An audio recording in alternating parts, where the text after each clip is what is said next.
എനിക്ക് സങ്കടം തന്നെ, എനിക്ക് സങ്കടമാണ് അത് എന്നും പറഞ്ഞുകൊണ്ട് നമുക്ക് വേണ്ടി ഇരിക്കുക. ഇത് ഫസ്റ്റ് പാർട്ടാണ്. നിങ്ങൾ ഫസ്റ്റ് പാർട്ട് കൊണ്ടൊരിക്കലും ആക്ടിവേഷൻ സംഭവിക്കത്തില്ല. യോഹന്നാനി അതല്ലേ സംഭവിച്ചത്. യോഹന്നാനാണ് ആദ്യം കണ്ടത് 21:7 എന്താണ്? അത് കർത്താവാണ്. പക്ഷേ പുള്ളിക്കാരൻ അവിടെ തന്നെ ഇരുന്ന്. അതാണ് കുഴപ്പം. ഇന്നത്തെ വിശ്വാസികളുടെ ഒരു 90% അവസ്ഥ അതാണ്. യേശു കർത്താവാണെന്ന് അറിയാം, അവിടെ തന്നെ ഇരിക്കും. യേശു കർത്താവാണെന്നറിയാം. ഉടമ്പടിയുടെ ഒരു പ്രശ്നം എന്ന് വെച്ച് കഴിഞ്ഞാൽ യേശു കർത്താവാണെന്ന് നിന്നെ അറിയിക്കുകയും പിന്നെ എന്തു ചെയ്യും? ദൈവം അവന് മരിച്ചുവെന്ന് ഉയർപ്പിച്ചു എന്നുള്ള വിശ്വാസത്തിന് ചുമ്മാ പ്രഖ്യാപിക്കാൻ പറ്റത്തില്ല. അതുകൊണ്ട് യാക്കോബ് 2:17 അനുസരിച്ചുകൊണ്ട് വിശ്വാസം പ്രവൃത്തികളാലാണ് നീതീകരിക്കപ്പെടുന്നത്.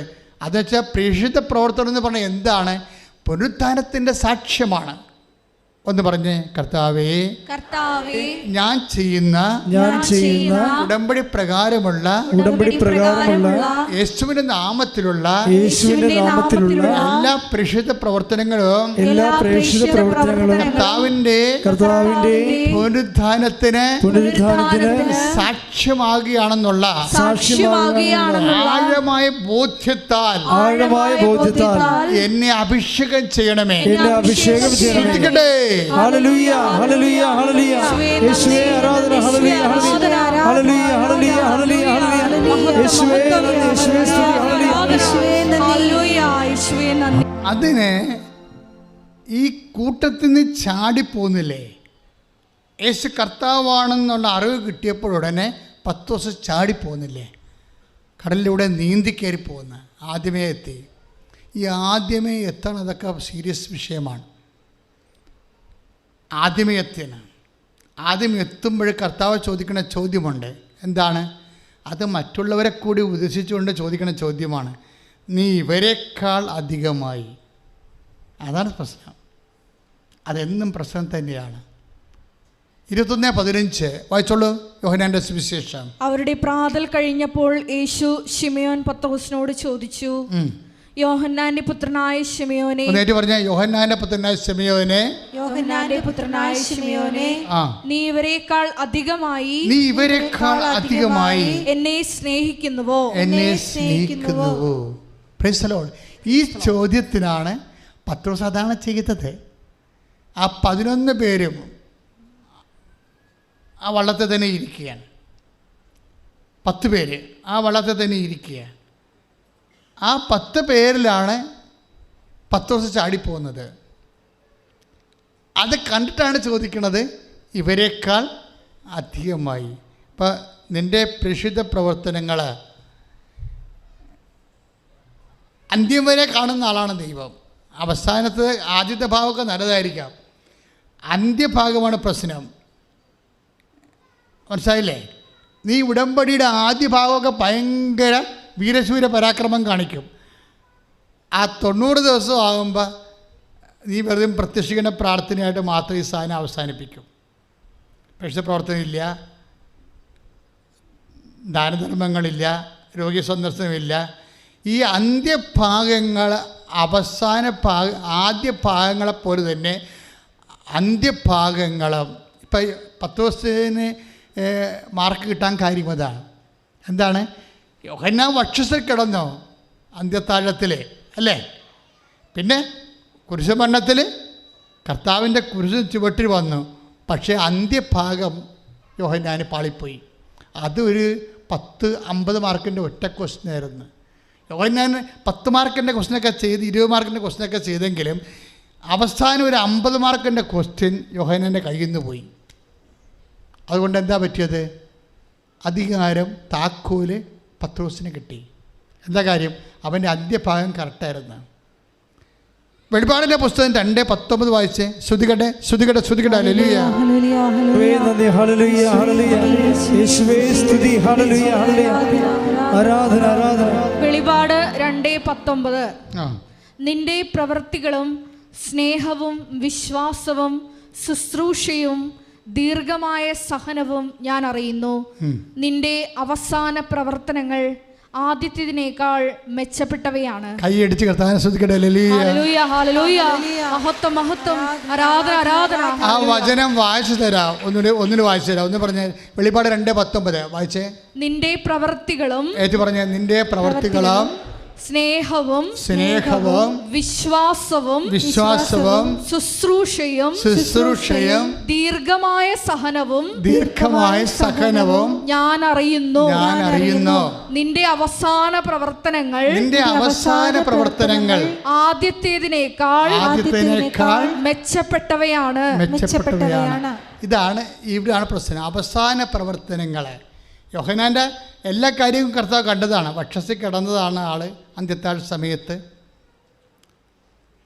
നിന്നെ ഒറ്റ കൊടുക്കുന്ന ആരാണെന്ന് ചോദിച്ചതാണ്. അനുസരണം കൂടെ വന്നതാണ്. അതിനുശേഷം കുരിശിന് ചുവട്ട് നിന്നതാണ്. ഇത്രയും കാര്യം ഒക്കെയാണ്. പക്ഷേ അവസാനം വന്നപ്പോൾ പാളിപ്പോയി. അവസാനം എന്താണ്? അത് കർത്താവാണെന്ന് പറഞ്ഞ് വള്ളത്തെ തന്നെ ഇരുന്ന് പോയി പാവപ്പെട്ടവൻ. ചാടി കടലിൽ വീണത് നീന്തിക്കയറി കർത്താവിൻ്റെ അടുത്ത് ആദ്യം ചെന്നവനാണ് താക്കോല് കിട്ടുന്നത്. എന്താ കാര്യം? അവൻ്റെ അവസാന പ്രവർത്തനങ്ങൾ വിജയിച്ചു. പ്രാർത്ഥിക്കുക. കർത്താവായ ദൈവമേ, അങ്ങേ സാക്ഷ്യം വഹിക്കാനുള്ള എൻ്റെ മിഷൻ ചൈതന്യം അന്ത്യം വരെ അഭിഷേകപൂരിതമാകാൻ എന്നെ ശക്തിപ്പെടുത്തണമേ.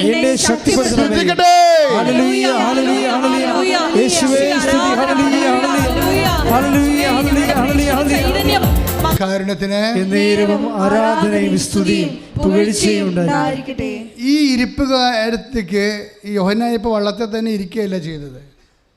ഇതുപോലെ ഇരുന്ന് പണിമേടിച്ച ഒരാളുണ്ട് ബൈബിളിൽ. ആരാണെന്നറിയാവോ? ബെഥനിയിലെ മറിയം. മേരി മാഗ്ദലനല്ല, അത് മഗ്ദലയിലെ മറിയമാണ്.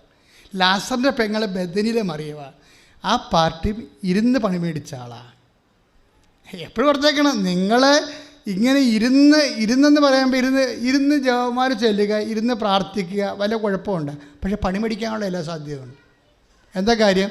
നമ്മൾ അത് കർത്താവാണെന്ന് പറയുന്ന അധരം കൊണ്ട് ഏറ്റു പറയണതൊക്കെ കറക്റ്റാണ്. പക്ഷേ അതേസമയം തന്നെ ദൈവം അവന് മരിച്ചോന്ന് ഉയർപ്പിച്ചെന്ന് ഹൃദയത്തിൽ വിശ്വസിക്കുന്നത് ഇറങ്ങി പ്രവർത്തിക്കാത്തോളം കാലം ഉടമ്പടിയുടെ സ്പീഡുണ്ടാകത്തില്ല. ഉടമ്പടി ലക്ഷ്യം ഫ്ലോപ്പാകാൻ സാധ്യതയുണ്ട്. ഈ നിങ്ങൾ 10:39 ലൂക്കാൻ്റെ സുവിശേഷം എന്താണ്? കർത്താവിൻ്റെ വചനങ്ങൾ കേട്ടുകൊണ്ട് ഇപ്പോൾ വചനം വായിക്കാത്ത ആരെങ്കിലും ഉണ്ടോ?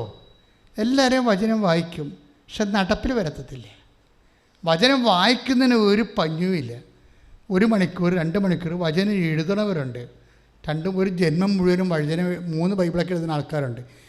എഴുതണതും വായിക്കണതുമല്ല, അത് ഫസ്റ്റ് ഹാഫാണ് സാധനം. ഇത് എക്സിക്യൂട്ട് ചെയ്യണം, വചനം നടപ്പിൽ വരുത്തണം. മറിയമെന്ന് പറഞ്ഞാൽ എന്താണ്? അവൾക്ക് ലാസ്റ്റൻ്റെ 2 പെങ്ങന്മാരാ. ഒന്ന് മറിയം എന്താണ്? കർത്താവ് പറയണ വചനം കേട്ടോണ്ടോ, ഇനി വചനം എഴുതിക്കൊണ്ടോ, വചനം വായിച്ചോണ്ടോ അവിടെ തന്നെ ഇരുന്ന്. ഈ ഇരിപ്പുകാർ ഭയങ്കരമാണ്. ഇരിപ്പുകാർ എന്നും ഇരിപ്പുകാരായിരിക്കും. ലാസർ മരിച്ചില്ലേ എൻ്റെ ഇടയ്ക്ക്? കുടുംബത്തിൻ്റെ ആണും പോയി, തുണയും പോയി, താങ്ങും പോയി. മറിയത്തിൻ്റെ ഐസി പൊട്ടിപ്പോയി. ഇരിപ്പുകാരുടെ അവസ്ഥ കണ്ട. അത് തിരിച്ചു വരുമ്പോൾ നമ്മൾ വായിക്കാൻ പറ്റും. 11:20 യോഹന്നാൻ്റെ സുവിശേഷം. യേശു വരുന്നുണ്ടെന്ന് കേട്ടപ്പോൾ മർത്ത ചെന്ന് അവനെ സ്വീകരിച്ചു. ചമ്മന്തി അരിച്ച പാർട്ടിയാണ് ഇപ്പം ചാടി മുമ്പിൽ വീണിരിക്കണത്. കണ്ടില്ലേ? കളിമാറണം കണ്ടില്ലേ? എന്താ പറയണത്? യേശു വരുന്നുണ്ടെന്ന് കേട്ടപ്പോൾ മാർത്ത ചെന്ന് അവനെ സ്വീകരിച്ചു. പുറത്തേക്ക് വന്നതാരാണ്? മാർത്തായാണ്. മറ്റത് മിണ്ടാമാടത്തിൽ ഇപ്പോൾ ഇവിടെ ഇരിപ്പുണ്ട്. ഇവിടെ മിണ്ടാമാടം തെറ്റാണെന്ന് ഞാൻ പറയണില്ല, പക്ഷേ അത് ഫസ്റ്റ് ഹാഫ് മാത്രമാണ്. You must act. അത് വേറെ ഒരു വിഷയമാണ്. കാരണം യേശു കർത്താവാണെന്ന് പറയണത് ഒരു യേശു കർത്താവാണ്.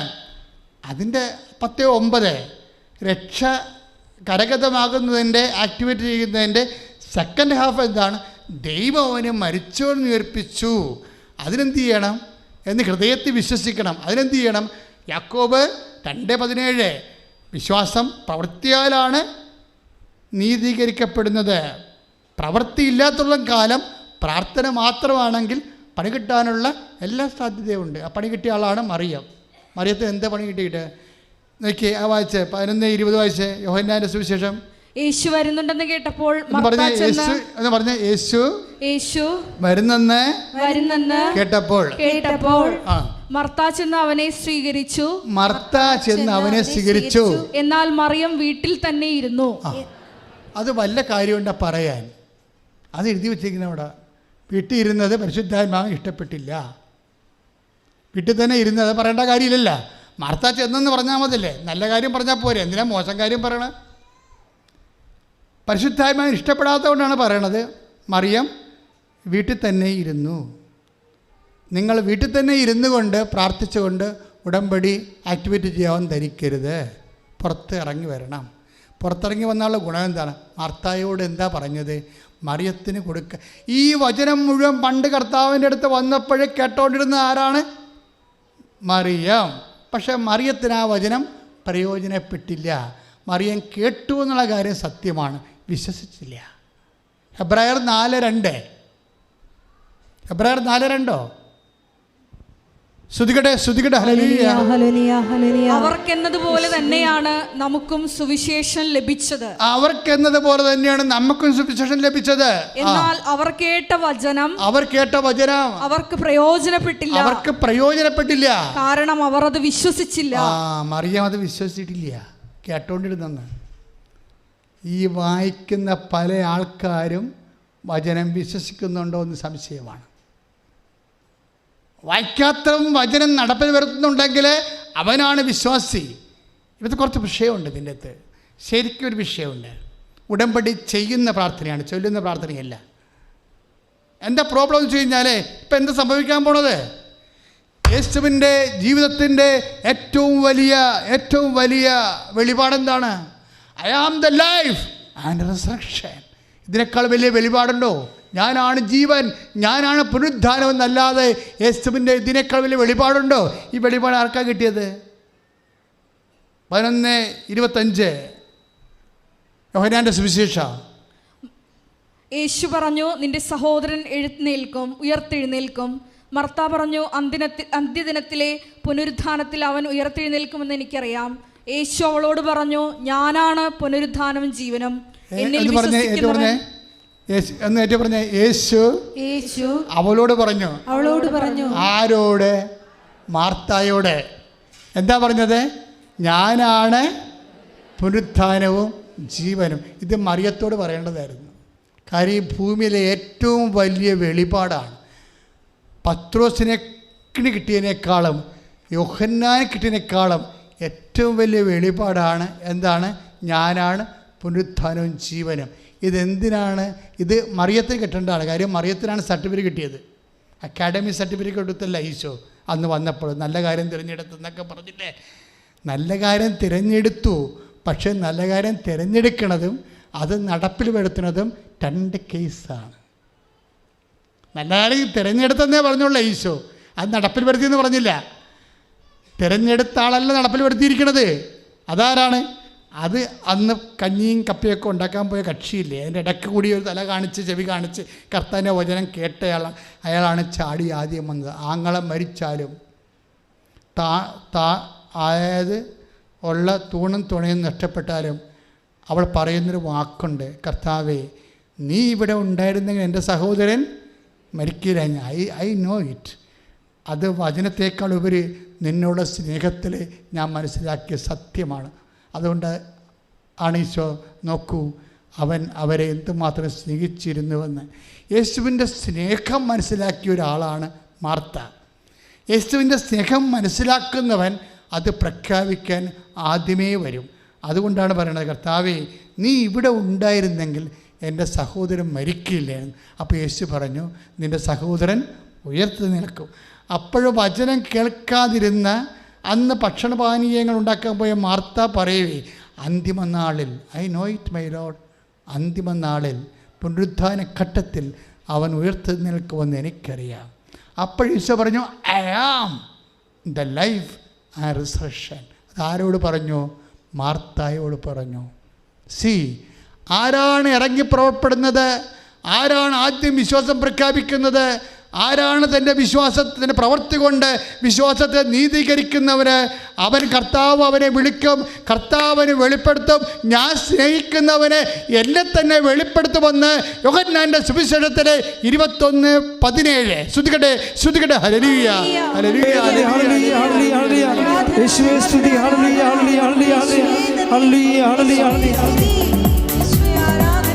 യോഹന്നാന്റെ സുവിശേഷം 14:21. എന്റെ കൽപ്പനകൾ സ്വീകരിക്കുകയും ഇത് പറഞ്ഞേ, എന്റെ കൽപ്പനകൾ സ്വീകരിക്കുകയും എന്റെ കൽപ്പനകൾ സ്വീകരിക്കുകയും പാലിക്കുകയും ചെയ്യുന്നവനാണ് എന്നെ സ്നേഹിക്കുന്നത്. എന്നെ സ്നേഹിക്കുന്നവനെ എന്റെ പിതാവും സ്നേഹിക്കും. ഞാനും അവനെ സ്നേഹിക്കും. എന്നെ അവന് വെളിപ്പെടുത്തുകയും ചെയ്യും. എന്താ ഇവിടെ സംഭവിച്ചിരിക്കുന്നത്? ഈശോ ആർക്കാണ് വെളിപ്പെടുത്തിയത്? മാർത്തായിക്ക്. എന്താണ് അങ്ങനെ വെളിപ്പെടുത്താൻ കാരണം? മാർത്ത, നീ ഇവിടെ ഉണ്ടായിരുന്നെങ്കിൽ എൻ്റെ സഹോദരൻ മരിക്കുകയില്ലായിരുന്നെന്ന് മാർത്ത പറയണത് it was out of love. കർത്താവിൻ്റെ സ്നേഹത്താൽ, ഇത്രയും ഞങ്ങളെ സ്നേഹിക്കുന്ന കർത്താവ് ഞങ്ങളുടെ കൂടെ ഉണ്ടെങ്കിൽ ഞങ്ങൾ ചാകത്തില്ല, ഞങ്ങൾ ജീവിക്കുമെന്ന് പ്രഖ്യാപിക്കാൻ കൈയടിച്ച് കർത്താവിനെ സ്തുതിക്കട്ടെ.